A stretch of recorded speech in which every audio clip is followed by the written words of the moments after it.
This is the ZEBLAZE THOR 5 dual processor smartwatch with ambient screen display, a variety of watch faces, all of the typical stuff we see in Android 7.1.1 with slightly different layout for those of you familiar with all of this, your overall cleanup options, music player, and weather once you're on Wi-Fi and connected to the internet to bring it in.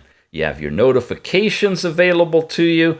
You have all of your fitness stuff with daily tracking of your step count, calories burned, and distance traveled, and a very robust app drawer here with all kinds of individual apps that come with it, including a front-facing camera. Hello, everybody. We're doing a 1-minute review, so I got to keep going. You've got a back button, takes you out of here. On this side, you've got all your different fitness functions, which unfortunately do not tie into GPS, but calculate their computations using your pedometer step count or just basic calories burned. It's a really nice, robust watch. When you get over here to the app drawer at the long standby, you have the option to turn on always time, which means the time display will stay on all the time, or with that off, it will go off and give you a black screen. If you leave it on like that and you go into this mode, yeah, it's going to be more than a minute. Give me a break.